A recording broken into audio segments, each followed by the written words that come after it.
আসসালামু আলাইকুম। আমরা অলরেডি জ্যামিতির 3টি ক্লাস করে ফেলেছি। আমি বলেছিলাম যে টোটাল 7টি ক্লাস আপনি যেই দিন সম্পূর্ণ করবেন আমাদের এই পেজ হতে কিংবা ইউটিউব চ্যানেল হতে, তারপর থেকে জ্যামিতিতে আপনার আর কোনো প্রকারের কোনো সমস্যা থাকবে না। তো ধারাবাহিক সেই সব ক্লাসের আজকে আমরা এসেছি ত্রিভুজ টপিক্সে। তো আজকে আমরা ত্রিভুজের বেসিক কিছু খুঁটিনাটি বিষয় জেনে নেব। তো দেখুন, যেটার মাধ্যমে আমরা প্রিলি পরীক্ষাগুলিতে ত্রিভুজ থেকে আসা সকল প্রশ্নের অ্যান্সার করতে পারবো ইনশাআল্লাহ। তো ত্রিভুজকে আমরা সাধারণত দুটি প্রধান ভাগে ভাগ করতে পারি। একটা হচ্ছে বাহু ভেদে প্রকারভেদ আমরা ত্রিভুজের দেখতে পারি, আর একটা হচ্ছে কোণ ভেদে। ত্রিভুজের দুই প্রকারের প্রকারভেদ আমরা দেখতে পারি, একটা হচ্ছে বাহু ভেদে আর একটা হচ্ছে কোণ ভেদে। তো বাহু ভেদে ত্রিভুজ তিন প্রকার: সমবাহু ত্রিভুজ, সমদ্বিবাহু ত্রিভুজ, সমদ্বিবাহু ত্রিভুজ আর বিষমবাহু ত্রিভুজ। আর কোণ ভেদে হচ্ছে সমকোণী, সূক্ষ্মকোণী আর স্থূলকোণী। তো ত্রিভুজের বাহুভেদে প্রকারভেদ রয়েছে 3 প্রকার, আর কোণ ভেদে প্রকারভেদ 3 প্রকার। তো টোটালে আমরা ত্রিভুজের প্রকারভেদ শিখতেছি 6 প্রকার। তো এই 6 প্রকারের ত্রিভুজের সংজ্ঞাটা আগে আমরা জেনে নেই। সমবাহু ত্রিভুজ, যে ত্রিভুজটির প্রত্যেকটি বাহুই সমান। আমি আবার বলছি, 3টি বাহুই এখানে সমান হবে। যে ত্রিভুজের প্রত্যেকটি বাহুই পরস্পর সমান তাকে আমরা বলবো সমবাহু ত্রিভুজ। আপনার কাছে যদি খাতা কলম থাকে তাহলে অবশ্যই লিখে নিতে পারেন। সমদ্বিবাহু ত্রিভুজ, যে ত্রিভুজের দুটি বাহু সমান। যদি আমি একটি ত্রিভুজ এখানে অঙ্কন করি যার দুইটা বাহু সমান, ধরুন আমি এই বাহুটা এবং এই বাহুটা সমান করে এই ত্রিভুজটা অঙ্কন করেছি, তাহলে দুটি বাহু সমান হলে এই ত্রিভুজটাকে আমরা বলবো সমদ্বিবাহু ত্রিভুজ। এবারে বিষমবাহু ত্রিভুজ, যে ত্রিভুজের কোনো বাহুই কোনো বাহুর সমান নয়, মানে কোনো বাহুই পরস্পরের সমান নয়, তাকে আমরা বলবো বিষমবাহু ত্রিভুজ। এটাকে আমরা 3টা বাহু আলাদা আলাদাভাবে একটা ত্রিভুজ অঙ্কন করতে পারি, যেন 3টা বাহুই অসমান হয়। একটা 5 ধরলাম, 5 সেন্টিমিটার, একটা 6 সেন্টিমিটার আর একটা 7 সেন্টিমিটার। আর এই সমবাহুর ক্ষেত্রে 5 হলে এটিও 5, এটিও 5। আর সমদ্বিবাহুর ক্ষেত্রে যদি একটা 6 হয়, এটা 6 হয়, এটা 6 হবে, এটা ধরলাম 7। তো বিষয়টা একটু দেখে নেবেন। যে ত্রিভুজের দুইটি বাহু পরস্পর সমান তাকে আমরা বলবো সমদ্বিবাহু ত্রিভুজ। যে ত্রিভুজের 3টি বাহুই পরস্পরের সমান তাকে আমরা বলবো সমবাহু ত্রিভুজ। আর যে ত্রিভুজের কোনো বাহুই কোনো বাহুর মানে পরস্পরের সমান নয়, তাহলে তাকে আমরা বলবো বিষমবাহু ত্রিভুজ। তাহলে আমরা বাহুভেদে ত্রিভুজের প্রকারভেদ কিন্তু শিখে ফেলেছি। এবারে কোণ ভেদে ত্রিভুজের প্রকারভেদগুলো আগে দেখে নেই। এখান থেকে প্রিলিমিনারি পরীক্ষাগুলোতে কি কি প্রশ্ন আসে আজকে কিন্তু আমরা সেই প্রশ্নগুলো অ্যান্সার করার চেষ্টা করবো ইনশাআল্লাহ। এরপর আপনার ত্রিভুজে আর কোনো প্রকারের কোনো সমস্যা থাকবে না বলে মনে করছি। তো সমকোণী ত্রিভুজ, যে ত্রিভুজের একটি মাত্র কোণ সমকোণ। যেহেতু আমরা পূর্ববর্তী ক্লাসে শিখেছি সমকোণ কাকে বলে, সেটা আর আজকে আলোচনা করব না। তারা আমাদের পূর্ববর্তী ক্লাস 3টা দেখেননি, তারা অবশ্যই আমাদের পূর্ববর্তী ক্লাস 3টা দেখে আসবেন জ্যামিতির উপরে। সেখানে কোণ সম্পর্কে আলোচনা করা আছে, অনেকগুলি সংজ্ঞা সম্পর্কে আলোচনা করা আছে। তো আজকে আর সমকোণ সম্পর্কে আলোচনা করছি না, আজকে সমকোণী ত্রিভুজ সম্পর্কে আলোচনা করছি। যে ত্রিভুজের একটি মাত্র কোণ, মানে একটি কোণ সমকোণ হবে, তাকে আমরা বলবো সমকোণী ত্রিভুজ। আর এই সমকোণী ত্রিভুজ নিয়ে আমাদের আজকে বিস্তর একটা আলোচনা আছে স্যার পিথাগোরাসের সূত্র নিয়ে। তো এই বিষয়ে আমি পরে বলছি, আগে আমরা প্রকারভেদগুলো জেনে নেই। তাহলে সমকোণী ত্রিভুজ কাকে বলবো? যে ত্রিভুজের একটি কোণ সমকোণ বা 90 ডিগ্রি, 90 ডিগ্রি। তাহলে একটা কোণ 90 ডিগ্রি হবে। এখানে আরেকটা বিষয় আমি বলে রাখি, ত্রিভুজ ছোট হোক বড় হোক, পৃথিবীর সমান হোক, সমবাহু হোক, বিষমবাহু হোক, সমদ্বিবাহু হোক, সমকোণী হোক, সূক্ষ্মকোণী হোক, যে কোনো প্রকারের হোক না কেন, তার 3টা কোণ যদি আমরা যোগ করি সর্বদাই কিন্তু হবে 180 ডিগ্রি। এটা মাথায় রাখতে হবে আমাদেরকে। ত্রিভুজের 3 কোণের যোগফল, সমতল যে আমরা জ্যামিতিতে শিখি সেখানে ত্রিভুজের 3 কোণের যোগফল হচ্ছে 180 ডিগ্রি। তো বিষয়টা দেখেন, এই যে কখনো এই যে গত পরীক্ষায় একটা প্রশ্ন দেখলাম যে সমকোণী ত্রিভুজের সমকোণ ব্যতীত অপর দুটি কোণের যোগফল কত। তো আমাদের প্রশ্নটা এসেছিল এভাবে প্রাথমিক সহকারী শিক্ষক নিয়োগ পরীক্ষায়, সমকোণী ত্রিভুজের সমকোণ ব্যতীত অপর দুটি কোণের সমষ্টি কত। এখানে যদি একটা কোণ সমকোণ মানে 90 ডিগ্রি হয়ে থাকে, তাহলে 3টা কোণের সমষ্টি হচ্ছে 180। তাহলে অপর দুইটা কোণ তো অবশ্যই 90 ডিগ্রি হবে, তাই না? 90 ডিগ্রি হবে। এই যে এই দুইটা মিলে 90 আর এ একাই 90, 90 90 180। তো এই প্রশ্নটাই আমাদের পরীক্ষায় এসেছে, সমকোণী ত্রিভুজের সমকোণ ব্যতীত অপর দুইটি কোণের সমষ্টি কত। দেখুন কত সহজ, যদি আমরা বেসিকটা জেনে থাকি, মানে সংজ্ঞাটাও জেনে থাকি। তো আমরা জানলাম সমকোণী ত্রিভুজ কাকে বলে, যে ত্রিভুজের একটি মাত্র কোণ সমকোণ তাকে সমকোণী ত্রিভুজ বলে। এখানে আরেকটা বিষয় আমাদেরকে মনে রাখতে হবে, প্রাথমিক সহকারী শিক্ষক নিয়োগ পরীক্ষার একটা প্রশ্ন, সেটি হচ্ছে সমকোণী ত্রিভুজের সমকোণ ব্যতীত অপর কোণ দুটি কি কোণ।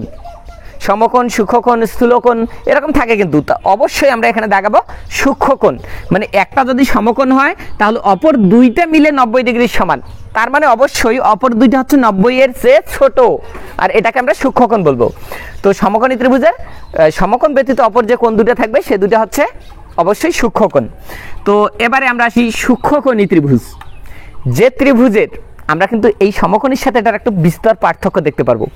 সমকোণী ত্রিভুজের একটি কোণ সমকোণ হয় তাকে সমকোণী ত্রিভুজ বলে, কিন্তু সূক্ষ্মকোণী ত্রিভুজের তিনটি কোণেই সূক্ষ্মকোণ হয়।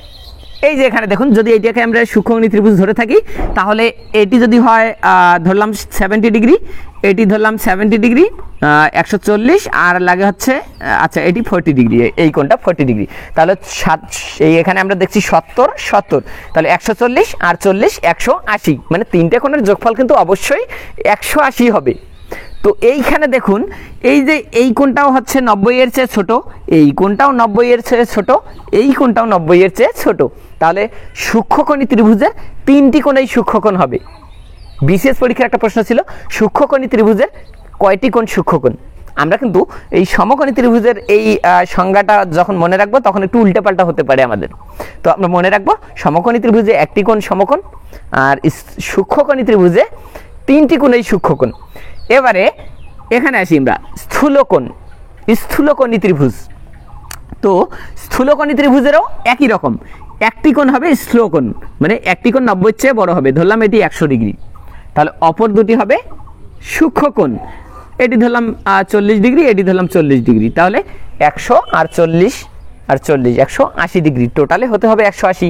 তাহলে একটা কোণ আমরা ধরে নিলাম স্থূলকোণ, মানে 90 ডিগ্রির চেয়ে বড়, তাহলে এটার সঙ্গে আমরা কি করে দেব, যে ত্রিভুজের একটি কোণ স্থূলকোণ তাকে আমরা স্থূলকোণী ত্রিভুজ বলবো। তো এতক্ষণ ধরে আমরা ত্রিভুজের বিভিন্ন সংজ্ঞাগুলো শিখে নিলাম বেসিক সহ।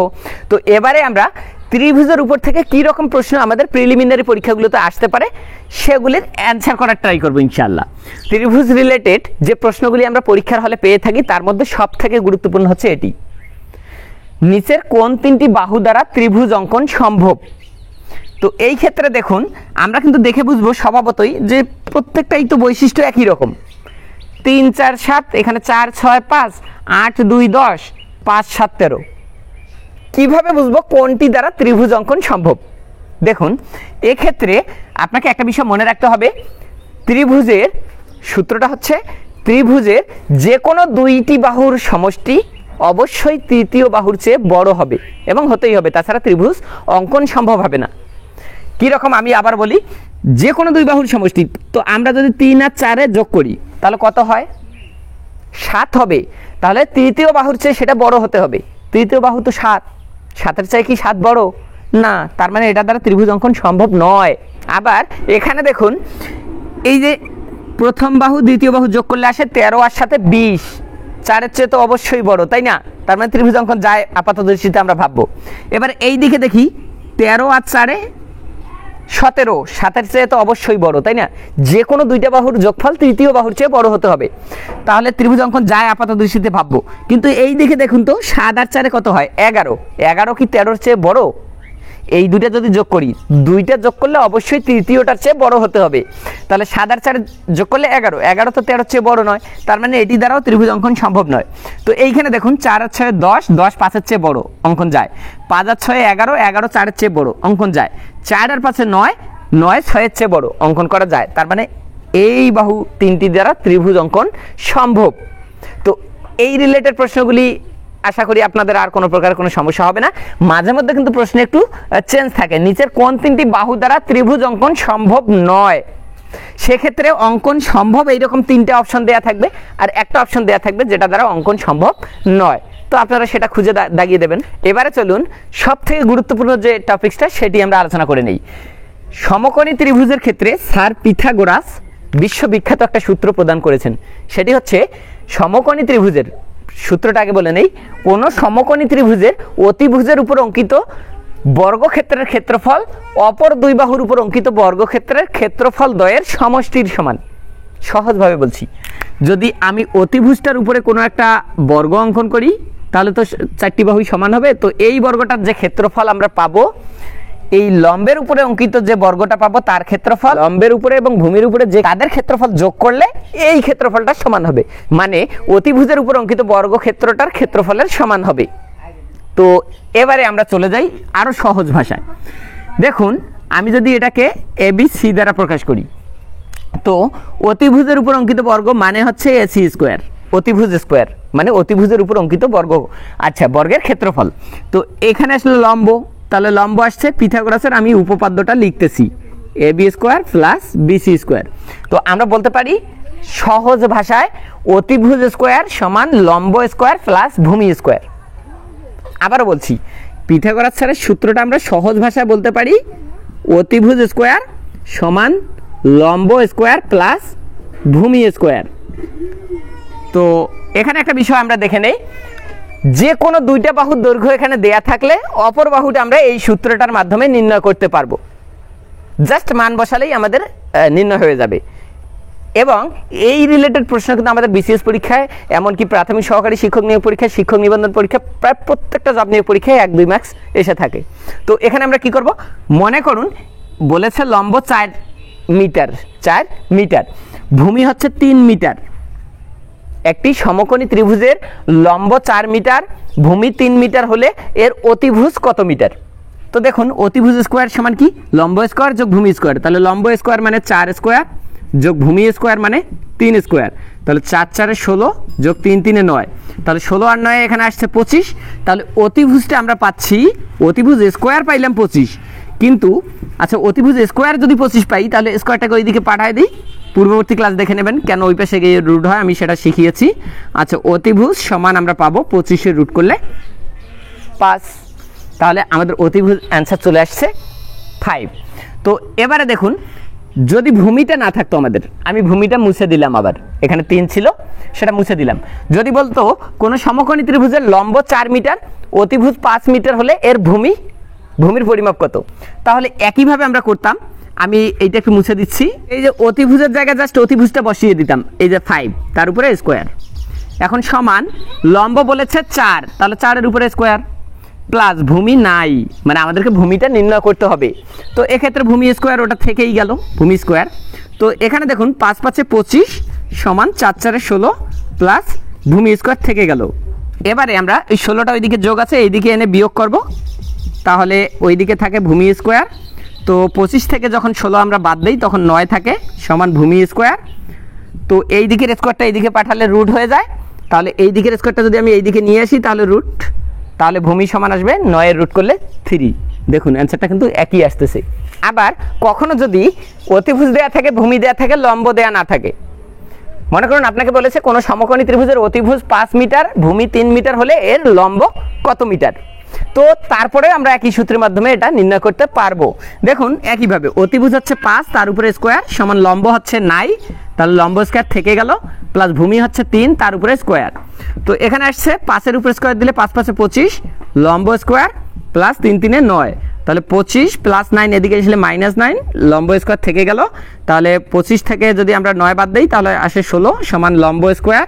তো এইদিকের স্কোয়ারটা যদি আমি এইদিকে পাঠাই দিই তাহলে এইদিকে এসে রুট হবে, তাহলে ওইদিকে থাকে লম্ব 16 রুট করলে ওই 4-এই আসবে।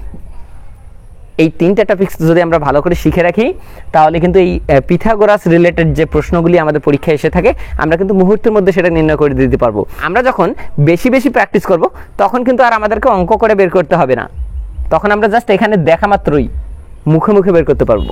তো বন্ধুরা, যেহেতু আমাদের চ্যানেলটির নাম 5 মিনিট ম্যাথ ক্লাস, সেহেতু ক্লাসটা আমরা পরবর্তী পর্বে আবারও বাকি অংশ করব চতুর্ভুজের সাথে।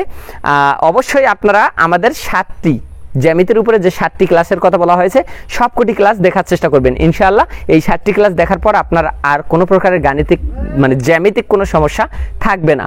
তো দেখা হচ্ছে পরবর্তী ভিডিওতে, ততক্ষণ পর্যন্ত সুস্বাস্থ্য কামনা করছি। আর আমাদের পাশে থাকতে ইউটিউব থেকে এই ভিডিওটি দেখে থাকলে অবশ্যই সাবস্ক্রাইব বাটনে ক্লিক করতে ভুলবেন না। আর যদি ফেসবুক পেজ থেকে ভিডিওটি দেখে থাকেন তাহলে অবশ্যই ফলো বাটনে ক্লিক করতে ভুলবেন না, তাহলে পরবর্তী ভিডিওগুলি অনায়াসে চোখের সামনে হাতের কাছেই চলে যাবে। ধন্যবাদ বন্ধুরা, সকলের সুস্বাস্থ্য কামনা করছি। আসসালামু আলাইকুম।